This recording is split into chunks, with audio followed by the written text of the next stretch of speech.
Hello, folks. It's your buddy Mike Messier. This is a very special early morning, 3:08 a.m. Eastern Standard Time here on One Mike Messier, where I do my instant movie reviews, and also simulcasting on One Pro Wrestling and Sports Fan. Now, this is the channel that I used to do Mike's Instant Movie Reviews and have all my stuff, but I split up my YouTube presence. I now have about 5 channels. There's these two, and also One Man in the Camera Films, and the new one, One Artist Mike Messier, and so on and so forth. So, why are we here? Basically, Mark Wahlberg and this dog are in this movie titled Arthur the King. I think it's a movie that everybody can see and enjoy. Is it the most original movie? Not quite. I mean, it's not unoriginal. I would say it's a good family film or just an anybody film. You don't have to have a family to go see it. You can be in the family of the theater audience or a family by yourself for that matter. I enjoyed the film. I saw this tonight. AMC theaters here in Jacksonville, Florida, have these about a once a month deal. They have a $5 movie night where you can go and see a mystery movie. Basically, it's not a film that's a mystery. It's not a mystery film like Clue or some such thing like that. It's a film that you don't know what you're seeing until you get in the theater and see it. So you're taking a leap of faith that you like the movie. Typically, they do play movies that are pretty damn good. I've experienced this several times. Allison Brie and John Cena had a movie a few months ago. Some other movies I've seen through this, some horror films and so forth. I was hoping to see the Iron Claw as a mystery movie for a few months, but that didn't develop. A lot of the A24 movies happen to be these mystery movies. Anyway, check your local listings, as they say, to see if one of these mystery movie nights is coming your way. You might be wondering, gee whiz, Micah, what's going on here? Are you joining the Nation of Islam or something? What's with the hat? It just happens to be a baseball hat that I'm wearing backwards, and it has a kind of an interesting effect. But that is my head underneath the hat. Everything's fine. I just was having a little trouble with the hair and the headpiece and all that. So, what's this film about? Well, basically, it's based on true events. I just discovered some of the things that were changed for the film.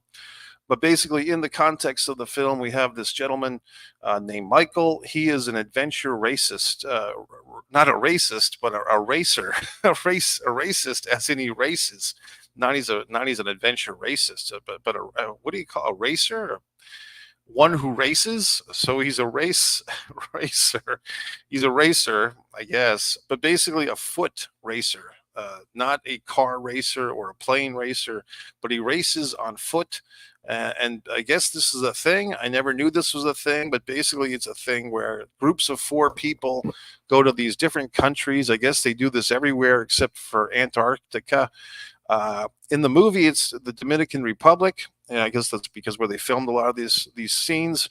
I did find out in real life it's a little bit different. It was Ecuador, but this stuff kind of did happen.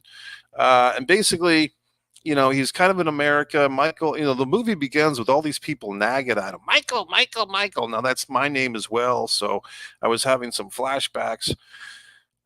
But then we find out that he's kind of doing the 9 to 5 thing. He's working for his father in realty. He's obviously unfulfilled. He used to be a racer with his wife.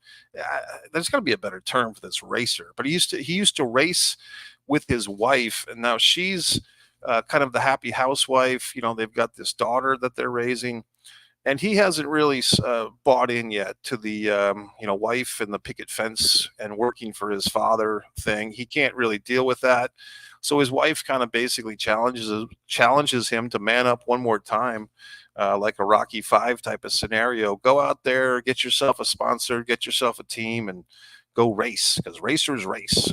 And so he more or less does. So I mean, we kind of see this guy we're off to the races pretty quick, so to speak. I mean, some of these things we've seen in other films. So what I do like about movies, especially when they're well-made films, is that they know that they have an educated audience. We've seen a bunch of sports films. We've seen a bunch of old guy does one more sporting event type of thing. So they don't have to dwell on this part of the story too much. He goes and he gets his team. Each team has 4 members. I don't know if it's a rule that one member of the team has to be a woman, but the woman that he picks kind of points out, like, oh, I'm the designated female. I'm not sure if that's part of the rules or not of this stuff. She's a climber. She's a second generation climber, is her specialty. Apparently, with these races, the competitors don't know exactly what elements will be in their race until they're actually in it. So I guess a strategy for the smart teams is to have like an expert of different fields, like an expert runner, an expert climber, a geography person, like someone who's good with mapping out the path. And I guess Wahlberg's character of Michael is basically just the generic leader. So blah blah blah blah blah blah. He does have this kind of alpha male conflict with a guy that's basically put on his team, not by his own choice, but a guy who's like this social media type of guy. They have a macho conflict, ego war at times, and then by the time the movie's over, they've all massaged each other's egos. But the actual heart and soul of the movie, it was kind of interesting because the movie was listed at 2 hours. It didn't feel like 2 hours. It felt like it went by pretty quick. But the main chunk of the activity of this film is going to be this, I guess it's a 10-day race. It's pretty epic. And so, and they know this going in. And it's kind of funny that you see all the teams lined up. They all have backpacks and everything. And, but they know that, like, they're going to be racing for 10 days. So it's just kind of interesting. I've never heard of this stuff, adventure racing, before. I think it's pretty interesting. Like I said, it is a sport. So that's why I'm putting this review on One Pro Wrestling and Sports Fan channel.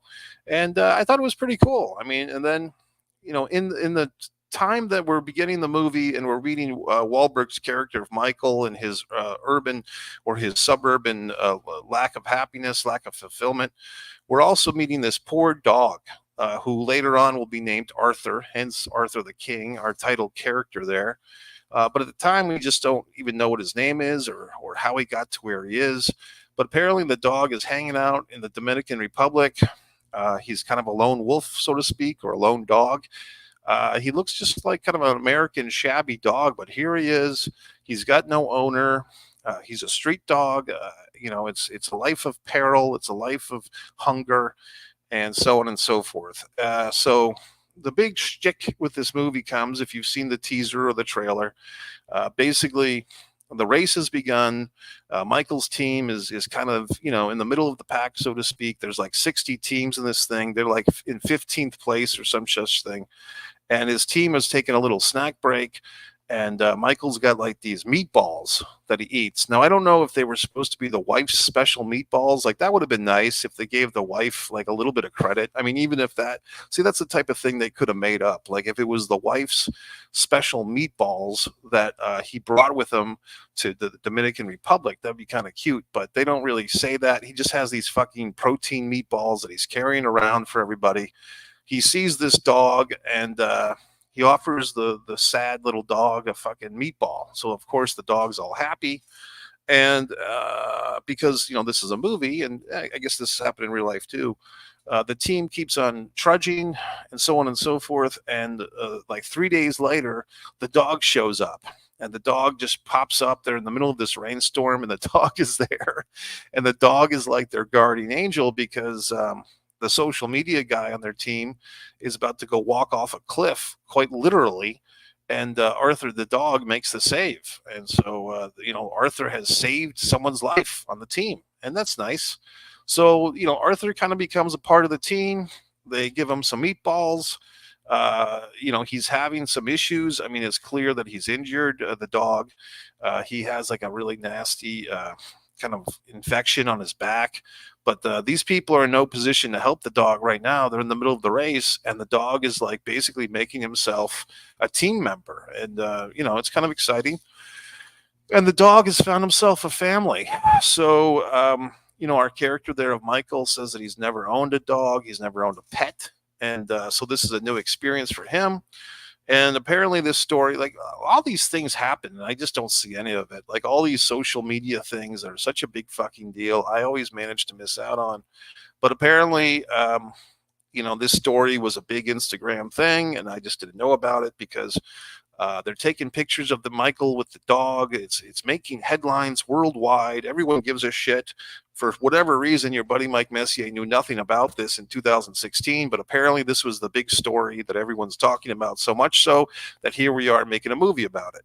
Lo and behold, there is, of course, man versus nature, man versus himself, man versus man. The other team, the opposition in this thing, is another team of four. They're kind of bullies a little bit, at least intellectual bullies, and it comes down to the big kayak race. And I guess I won't ruin it. If you watch this review so far, I've spoiled pretty much the whole goddamn movie, but I won't ruin the race. But I did like the fact that you know we've seen boxing films, we've seen even a proliferation of wrestling films, we've seen football films.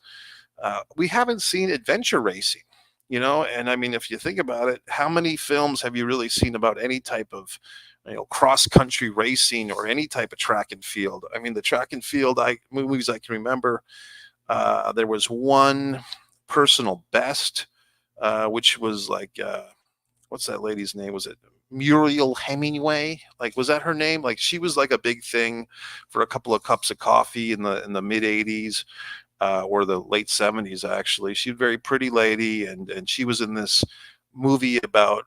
I think it was either high school or college track athletes, women, and there was some tinges of lesbianism in that film. Then there was another movie that you probably haven't seen. It's actually a Brad Pitt and Ricky Schroeder movie, or Rick Schroeder, shall I say. They play brothers in a movie about running, which is a pretty damn good movie. I saw that on cable TV a long time ago. I can't tell you the name of it. It could have been like The Wrong Side of the Tracks or some such thing. So we haven't seen a whole lot of running movies. There was Cool Runnings, which was like the John Candy, you know, bobsled team, the Jamaican bobsled team. So this movie, Arthur the King, it really is kind of like I said. I've never heard of this sport before. I don't know if this sport lends itself to television coverage, because if people are racing through these, forests and trees and all this stuff, how can you really cover that for TV? Unless the competitors wore some type of, ref cam like WCW Halloween Havoc 91, or some type of other thing. I don't really see how they can really do that, cover this thing for TV in its entirety. So this film might be the closest thing we have to that for adventure racing. But like, hey, now I'm excited. Adventure racing, who would have guessed? I mean, that would be kind of like if you had bumper cars that were like free reigning bumper cars. Can you imagine? Like you didn't have like a enclosed bumper car ride. You could just like ride the bumper cars free on the road and bump into shit. That would be a good sport. But in any event, I like the movie. Look, it's a movie. It's a father could take a son to. A bunch of 12-year-olds could go see it. I mean, but adults can see this movie too, and no one's going to feel offended. No one's going to feel like the movie's talking down to them or anything. It's a well-made movie. It's a well-acted movie. All that happy horse shit. The dog, for what it's worth, is a pretty good actor. Now let's get into some. So I would say, yeah, go see this movie. This is a 3.5, 3 3/4 of a star movie. I mean, it hits all the mainstream bullet points. You got your annual Mark Wahlberg movie. You got Mark Wahlberg in a sport movie. You got a fucking dog.